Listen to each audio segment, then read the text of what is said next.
Hello everyone, welcome to Navankur G lessons. इस video में हम गीता का मर्म नामक कहानी को पढ़ेंगे। इस कहानी के बारे में समझेंगे इसमें क्या बताया गया है। सबसे पहले हम इस कहानी का परिचय समझते हैं। प्रस्तुत कहानी में लेखक ने सच्ची एवं सही शिक्षा प्राप्त करने की ओर प्रेरित किया है। यानी सही शिक्षा क्या होती है? शिक्षा मात्र धनोपार्जन यानी धन का अर्जन तथा यश प्राप्ति का साधन नहीं है, वरन इसका उपयोग मानव कल्याण के लिए होना चाहिए। यानी शिक्षा का उपयोग मानव कल्याण के लिए होना बहुत जरूरी है। शिक्षा को यदि हम अपने चरित्र में भी ढाल लेते हैं तो वह अधिक सार्थक हो सकता है। इसमें लेखक ने हमें लोभ और लालच से बचने का संदेश भी दिया है। तो ये जो कहानी है एक बहुत पुरानी बात है। आनंदपाल नाम के एक राजा थे। उनका राज्य बहुत विशाल था और वे विद्वान लोगों का बहुत आदर करते थे। उनके राज्य में बड़े बड़े विद्वान एवं शास्त्र मर्मज्ञ थे तथा दूर दूर के देशों से भी विद्वान उनके दरबारों में आते जाते रहते थे। राजा भी उनका यथोचित स्वागत सम्मान करते थे और भेंट भी देते थे। उनके यहाँ से कोई भी विद्वान निराश होकर नहीं लौटता था। एक बार राजा ने अपने मंत्रियों से कहा, मुझे श्रीमद् भागवत गीता का ज्ञान प्राप्त करना है, अतः पूरे राज्य में घोषणा करवा दें कि जो भी मुझे पूर्ण रूप से गीता समझा देगा उसे मैं अपना आधा राज्य दे दूंगा। तो राजा का क्या मन हुआ श्रीमद् भागवत गीता जी को समझने का। तो उन्होंने क्या घोषणा करवाने की आदेश दिया कि जो भी उन्हें विद्वान गीता जी समझा देगा संपूर्ण रूप से, वह उसे उनका आधा राज्य दे देंगे। तो अब पूरे राज्य में घोषणा हो गई, ढिंढोरा पीट पीट कर घोषणा की गई, सुनो सुनो सुनो, हमारे महाराज को जो कोई भी गीता पूर्ण रूप से समझा देगा उसे आधा राज्य दिया जाएगा, सुनो सुनो। अब घोषणा हुई तो घोषणा को सुनकर दूर दूर से बड़े बड़े विद्वान पंडित ज्ञानी जन राजा के पास आने लगे। वे राजा को गीता का महात्म्य समझाते, उसके श्लोकों की विवेचना करते, अर्थ समझाते तथा अनेक उदाहरणों के माध्यम से व्याख्या करते, किंतु राजा की समझ में कुछ नहीं आता। यानी जो भी विद्वान समझा रहे थे राजा की समझ में कुछ नहीं आ रहा था। वे सभी से यही कहते, श्रीमान, मैं आपके प्रवचन से संतुष्ट नहीं हूँ, मुझे गीता समझ में नहीं आई। उसी समय गौबर नाम का एक प्रकांड विद्वान भी राजा के पास आया और बोला, राजन, मैं आपको गीता समझाऊंगा। राजा ने कहा, श्रीमान, आप अपना समय व्यर्थ में गवा रहे हैं। आज तक मुझे कोई भी विद्वान गीता का मर्म नहीं समझा पाया, आप क्या समझाएंगे? कृपया आप मेरा और अपना समय नष्ट मत कीजिए।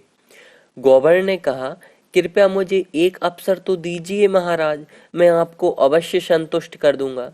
तो राजा ने कहा, जैसी आपकी इच्छा। तो गौबर ने एक एक श्लोक का अर्थ व्याख्या सहित समझाया। धर्म क्षेत्रे कुरुक्षेत्रे से प्रारंभ कर योगेश्वरा कृष्णो यत्र पार्थो धनुर्धरा तक पूरे 700 श्लोक राजा को लगभग कंठस्थ करा दिए। यद्यपि राजा की समझ में सब आ गया, किंतु आधा राज्य न देने का लोभ, कुटिलता राजा के मन में समा गई। यानी उन्होंने घोषणा क्या करवाई थी कि आधा राज दे देंगे जो भी समझा देंगे। तो अब राजा के मन में क्या लोभ आ गया कि राजा ने मन में सोचा, मैं तो ये समझ गया हूँ कि मुझे गीता जी समझ में आ गई है, लेकिन मैं अगर इनसे झूठ बोल दूं कि मुझे गीता जी समझ में नहीं आई है तो मुझे आधा राज्य भी नहीं देना पड़ेगा, और गीता जी तो मुझे समझ में आई गई है।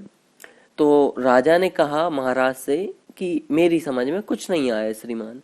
तो गौबर ने कहा, जो कि उन्हें गीता जी समझा रहे थे, कि राजन, आप लोभवश ऐसा कह रहे हैं, जबकि गीता का एक एक श्लोक उसका अर्थ व्याख्या आप समझ चुके हैं।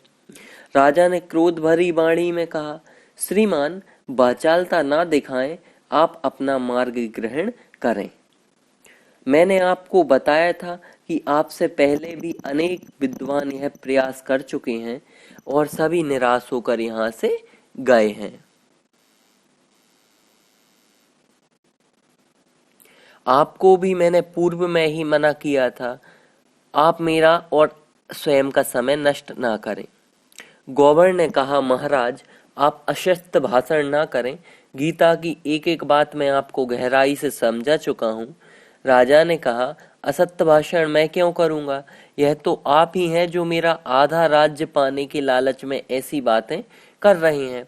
मुझे वास्तव में गीता बिल्कुल भी समझ नहीं आई। गौवर ने कहा, राजन आपको गीता समझ आ चुकी है। तो ऐसे दोनों के बीच एक द्वंद्व युद्ध सा चालू हो गया।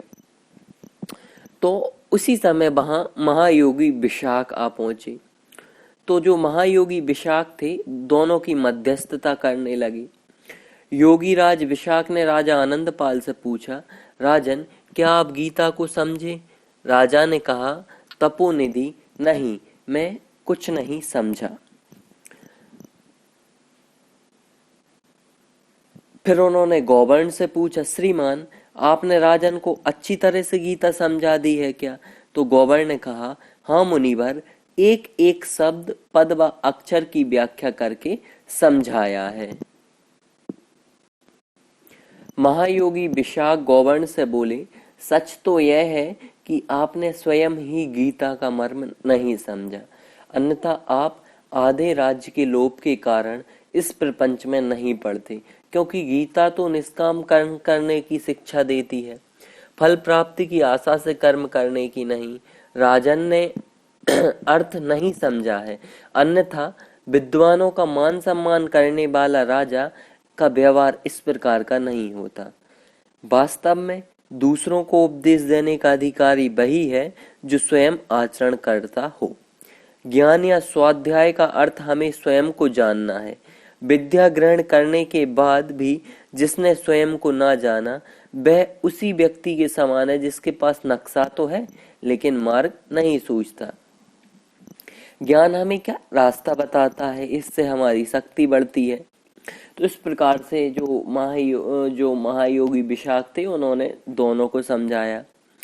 तो इसी तारतम्य में महायोगी विशाख ने एक और प्रसंग राजा आनंदपाल और गौवर्ण को सुनाया।